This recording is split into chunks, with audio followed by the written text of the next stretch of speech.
This is Ryan and Michelle, and welcome to the Celebrate MarriageCast 5-Minute Friday. Happy Friday. Happy Friday, Ryan. Happy Friday, Michelle. Happy Friday to you, our listener. We are so glad you're joining us today for this short and sweet 5-minute Friday edition of the Celebrate MarriageCast, where we give you something easy and actionable to do over the weekend to grow your marriage. And we just had a great show talking about the Sabbath, and we want to give you an action point on that to help have a successful Sabbath this weekend. So, Ryan? Yeah, so we thought as we we dove into this topic of Sabbath, what it looks like for each of us, what it looks like for our families, we thought it would be great for your assignment this weekend to do a little Sabbath prep.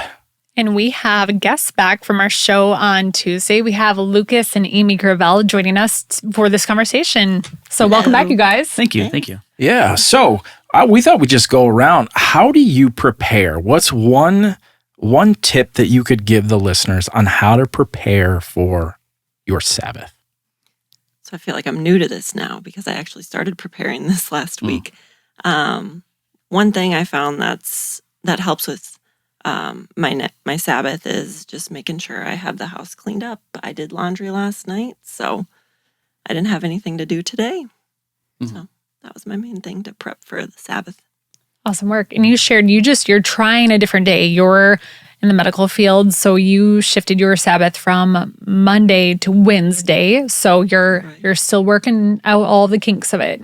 Yep. Correct. Awesome. Yeah. And I still haven't done the observe part where you prep ahead of time. So I'm going to start doing that. I think it's just looking around to see things that would maybe bother you on the Sabbath that you feel like you would want to do, like would tempt you to like, okay, I'm going to start doing some chores because I'm sick of this.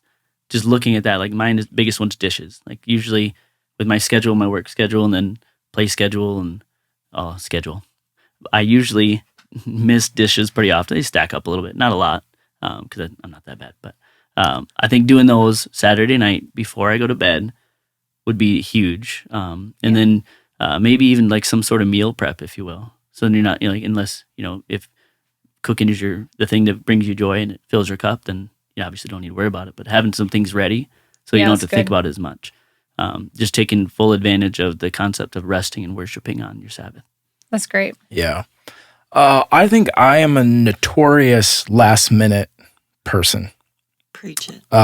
So as I'm looking into the week, Monday, I don't usually look and see if any of my work clothes are clean until Sunday night. At like 9 o'clock. At 9 o'clock. And then I'm like, oh, okay. So I think the thing that I need to, think about is this, okay, what do I need to do to prepare for the week and to do that on Saturday? Mm-hmm. Or whatever day, is the beginning of your week. Mm-hmm. So if you work Friday, Saturday, Sunday, Amy, like you, maybe it's Thursday of like, okay, what do I need to do to prepare for my work week or whatever it is?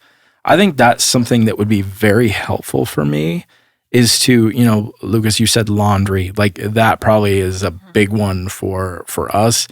I go through a lot of clothes. He really does, you guys. He goes through 3 sets of clothes a day. His business clothes, his casual clothes, actually in this order, business clothes, then he comes home. And sorry, Ryan, to share this, but I just want to illustrate your point. Then you have your workout clothes. You do a Peloton ride every day after work. And then after that, you shower and you change into your casual clothes. And those must get like worn enough or sweaty that you then shower again before bed, and then Then I have my bed clothes. So you go through 4 sets a day. Yes. So much laundry. So anyway. Laundry is a big deal for us. Yeah. I figured out laundry. And it's all of mine. So I think preparing for... I wash my clothes. Yeah. No, I'm not saying that. I was saying the bulk of our laundry is mine. That is true. But for me, who would be taking a Sabbath on Sunday to start on Saturday looking at my week and making sure that I have things done and ready for that day. Right. That's great, Ryan. I think two things that came to my mind were, one thing that we do well is we protect our schedules. So we don't typically schedule a lot of things for Sundays. We go to church. We usually get coffees afterwards, and we have community, whether it's with our family or neighbors or maybe extended family. We do some kind of a, meal, or maybe we'll do something as a family, go outdoors, be in nature. But we don't have sports games. We don't have whatever. We don't have scheduled stuff on Sundays, which helps. I think something we can do better is having our meals planned as well. Because usually after church, after we get our coffee, we're stopping at Aldi to figure out, oh my gosh, what are we going to eat for lunch? It's like, it's such a huge surprise that we're going to have to eat lunch on Sunday. What? Right. So I think we could plan ahead by just buying some groceries like the day before. Yes. So, Right. yeah. So one thing that that was said in the message that kind of stemmed this whole episode was, nothing apart from God will ever satisfy the desires of our soul. So taking a Sabbath is so important. It's a reset to your body. Our Creator did it, so we as His creation also need to do that. So go back and watch the episode. We dug into the message. We just shared what works for our family. But this weekend, your assignment is to just have a conversation with your spouse and do some things today to prepare for your Sabbath. So maybe right now, go and throw in a load of laundry. So you have that done. Yeah. Run the dishwasher. Yes. Yeah. So that's your assignment for the weekend. Gervals, thanks for being back with us today. Of course. Thank you. Ryan, anything else? I don't think so. All I think, again, we shared this on Tuesday. Don't get hung up on it. Just do some things that'll help lighten your load for a Sabbath. Sounds great. Well, thanks everyone. And thank you for our listener for joining us on the Celebrate MarriageCast 5-Minute Friday. We have resources at celebrate.church/marriage. That's celebrate.church/marriage. Have a great weekend and have a great Sabbath.